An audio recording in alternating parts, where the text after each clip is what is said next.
All right. Hey, everyone. Welcome to another exciting episode of 7-Minute Scaling Secrets, where we interview entrepreneurs and learn the secret on how they scale up their businesses. Today, we have another special guest, Ganesh Mahendranathan, entrepreneur, innovator, biohacker.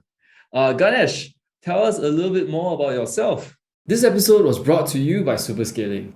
Join the Superscaling Ignite program today and learn how you can systemize and superscale your business so that your revenues can grow to at least $100,000 a month with a productive team from all over the world, raving fans as clients and happy founders who have true freedom.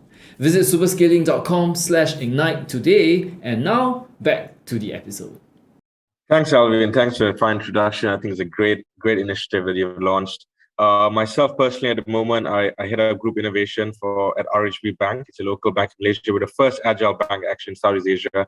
And prior to that, I was in the startup and scale-up industry. I started off my career in actually professional services at PwC and KPMG, and then it's been startups, and now I'm in a corporate environment driving that entrepreneurship within the organization. Wow, cool. Tell me how you got started in entrepreneurship. I think the audience wants to know how did Ganesh become an entrepreneur? So I think for me, back in school, I think the goal was always, I come from humble beginnings. Dad was a government servant, mom was a housewife. It was all about getting scholarships. I remember my SPM results came out. I had 11 A1s, 1 B3. And then because of that little B3, I couldn't get any overseas scholarship. Really? And there's just different challenges. Yeah. And my dreams of doing physics at Oxford, went down the drain. And I had a local scholarship at Nilai. So I went there, and I remember having, students that at 2 age were sharing the same class. And I went through a bit of depression. And I remember talking to my brother, and I recently read 4-Hour Workweek, and he was like, just be the biggest fish even if it's a small pond, right? So, I felt academics is quite easy. And that's when I got into entrepreneurship. I started how do I make money? I didn't want to rely on, anyone to save my own money. So I started tutoring. I started, doing assignments, and it was intellectually dishonest, but, you have to do what you had to do back then. Dude, I did that too, man. Guilty. And, I rented cars as well. We rent cars by the month and then rent it out daily. With a full sales acquisition channels. At one point, we were managing 7 MyVs. So that's how it started. We saved a bunch of money, and I didn't actually go for my graduation. Even though I was valedictorian, I missed it because I saved a big chunk of money to go on my first Euro trip, first time outside Malaysia and Singapore. So I think that was quite an experience. That's what entrepreneurship taught me, working on the side, having a side hustle, driving and doing the things that you want to do. So for me, that was the journey, how it started. Awesome. And tell me a little bit more. Right now, you are in innovation. Innovation is the thing that you are all about right now. What's innovation? What does that mean to somebody? And how do entrepreneurs benefit from that? Exactly. So I think, innovation is been thrown around a lot. People talk about radical, disruptive. So I think the first step, coming to an organization that's 100 years old and we're trying to keep up with the big boys, I think the first step was really having a unified understanding of what innovation means. So exactly. I think in your teams, it's essential that everyone, has that, right? So for the sake of a framework, we use the Gary Pisano framework where, look at innovations across 4 segments, incremental, disruptive, radical, architectural, right? So one part is whether it's a change in the business model or whether you're applying new technology to grow your business. So defining that is really critical because then you can map out your initiatives across the journey. You want to spend, there's a rule of thumb, right? There's 2 theories. One is the Google 70-20-10 rule. Another is the McKinsey's 3 horizons of growth, right? When it comes to innovations. When you look at your company, you have all these big plans, right? But when you want to structure your initiatives, you want to have at least 70% focus on incremental innovation, things that you can do, quick wins that can dramatically improve your efficiencies. At the same time, you also want to look at some medium-term innovations, and you want to have a long-term horizon. These are things that it takes a longer time to mature, right? So I think that is one way. And once you've cascaded, once you have a unified understanding of what it means, and you want to look into types of innovation, right?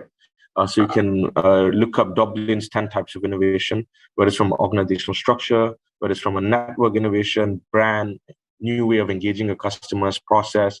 Because by doing so, you don't limit Right. innovation just to your tech teams and product teams. It cuts Okay. across every part of the business, whether it's customer service, events, etc. Nice. So you must have dealt with like innovation in various forms across various businesses and industries. What's Yeah. one particular form or example of innovation that you've seen that has particularly like maybe struck you or is more notable? Something that you can share with the audience, maybe. So I think it could be one like, I'll give you one simple example. We had one of the winners for, so we have an internal Dragon's Den where we introduce like a variable bonus up to 6 months on top of your normal bonus to incentivize people to come up with ideas, get it funded, bring it to market, deliver results. And that 6 months is paid over 3 tranches as you achieve each milestone. So one of the winners was from a homeowner squad, and their solution was, they did some research on first-time home buyers, and they realized the time it takes for you to even consider buying a home to the time you actually sign the dotted line is 2 years. Two That's the years. average time. So it's really long. Of course, for second-time home buyers, the turnaround time is much faster. And given that COVID had just happened, there's a lot of uncertainty in the job climate, all of that. So ultimately, we designed a solution which was offering 100% buyback guarantee for any first-time home buyers that lose their job within the first 24 months.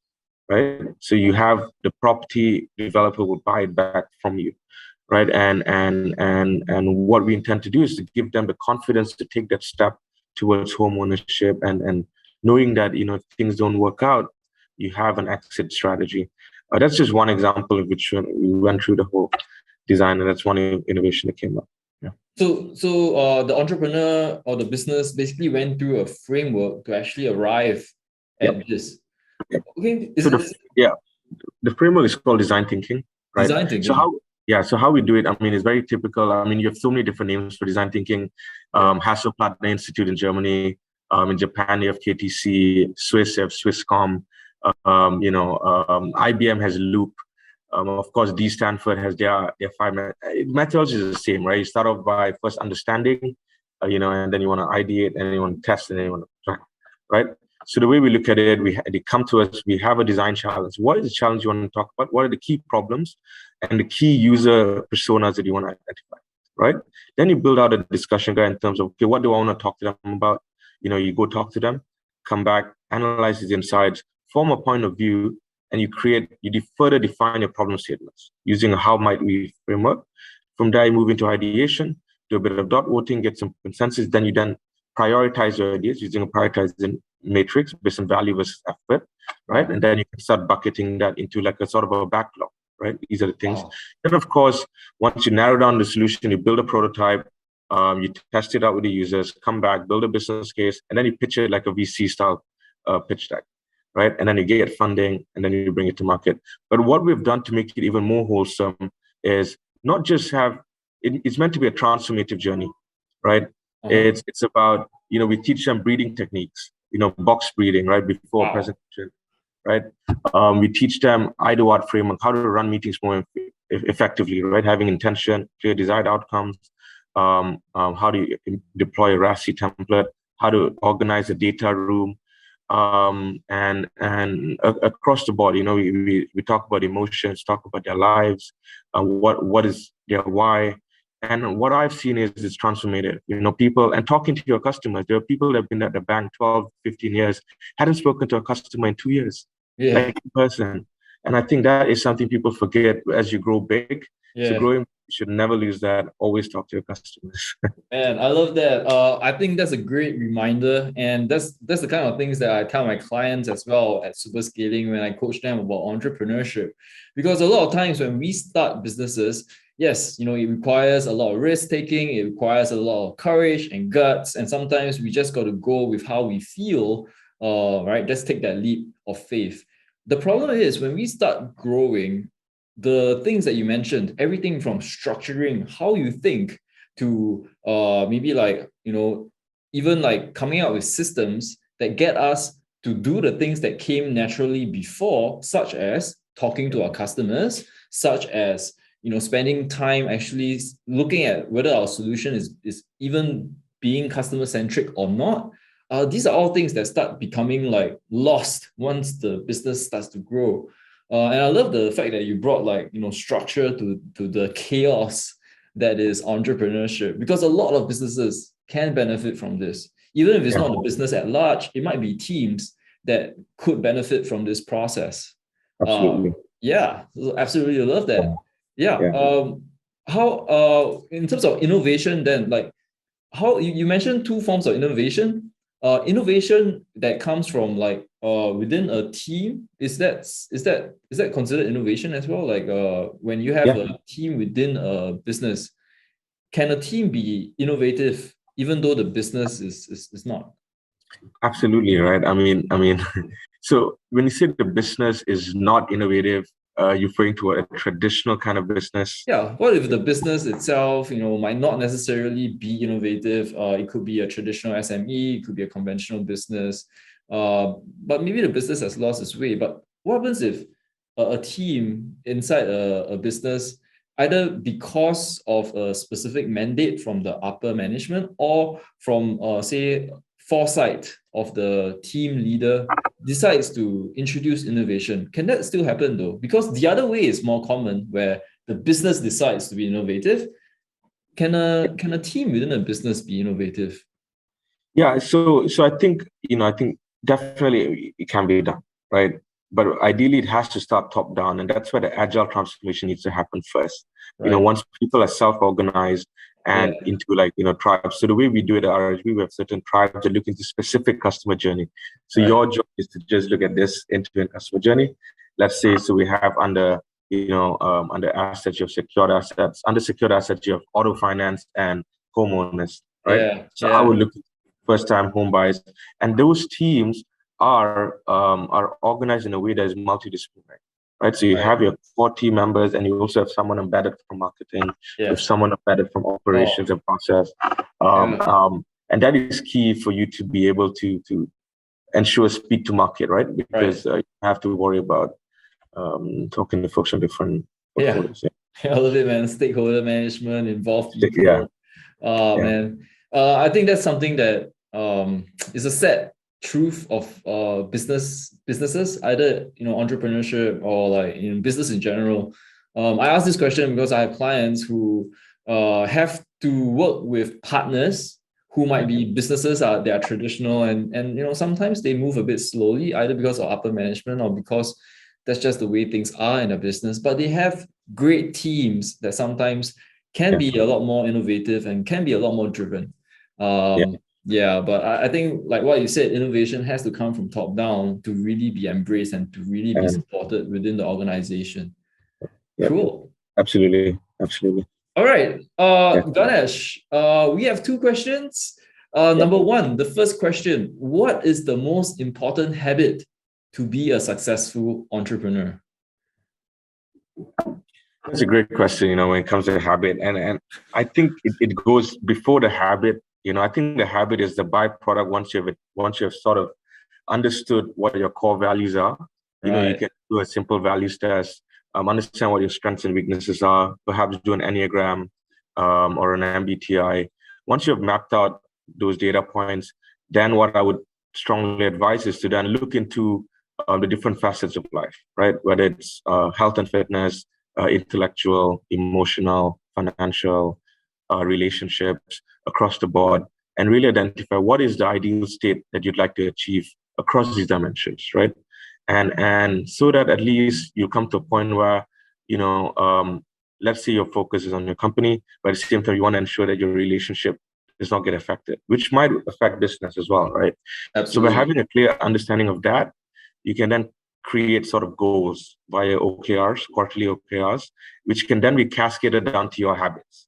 So that is where, so for me, like my thing, I've identified 5 things that helps me have a better emotional and physical state, right? And I realized keeping my place tidy has a huge impact on my emotional and physical state. Stretching or working out really helps a lot. Right. Talking to my close family and friends 3 to 5 times a week. I mean, this stuff, catching up with Alvin, I mean, this is one of it. I'm going to get a huge rush after this. That's going to help me through my day. And what are the other two? Staying hydrated, extremely important. And of course, I realized days where I fast, I do intermittent fasting like 24. I have exceptional clarity, Wow. and that is of course tied to a proper supplement stack, which is a conversation for another day. Yeah, I bet. I bet we can spend hours on that topic. I love that because you've actually have a structured thinking around like habit. I think sometimes people come from an angle of just like adopting something that works for another individual, and that's where the problem comes. We don't know what their objectives are. We don't know what their intents are. We don't know what their constraints are, and we apply things blindly to ourselves. We get lost, right? Things don't work the same way, and that's where problems tend to happen. Cool. That's a great answer. And now the second question: what advice would you give to another business owner? Okay, one advice, I mean, depends on what stage of business owners. I think if you're at an early stage, I think the first thing is having difficult conversations early on, formalizing partnership agreements off the bat. So I've been down that wrong. I've been down that part in a negative way. Ensure proper check and balance. There's no best friends in business. Business friendships should be kept separate. And I think aside from that is, I think a key advice would be to continuously iterate, really review, your customer journey. Look into ethnographic research is something fantastic. It's where you view your customers in a natural state, right? Wow. And I realize most business owners do not do sufficient qualitative research, which for me is like a little bit of that extra work at the start. Otherwise it's garbage in, garbage out. Yeah. You don't want to build something you think they want, right? And something what they say is contradicts with what they do. Yeah. So I think that is something there's 2 pieces of advice. Oh man, I love that because that's so you, right? You're so on brand, so Ganesh. All throughout the conversation, it's all structured thinking, having frameworks around everything, not just business, right? But even your personal life. And I guess that's why you're a biohacker. That's why you're an innovator. That's why you're an entrepreneur, right? You can start to see like all the cogs and the logic in Ganesh's brain just working. Thank you so much for your time, Ganesh. Tell us, if the audience wants to find out more about Ganesh, wants to follow up with Ganesh, how best can they do that? I mean, you can reach out to me on LinkedIn. My name Ganesh Mahendranathan. You can find me there, or Instagram, whichever you guys are comfortable with. Just drop me a DM, and I'll try my best to get in touch and respond as soon as I can. Awesome. Thank you so much. Thanks, everyone. That was another episode of 7 Minutes Scaling Secrets. If you guys like this, please remember to like, comment, share this episode with somebody who might appreciate it. And I look forward to see you guys on the next one.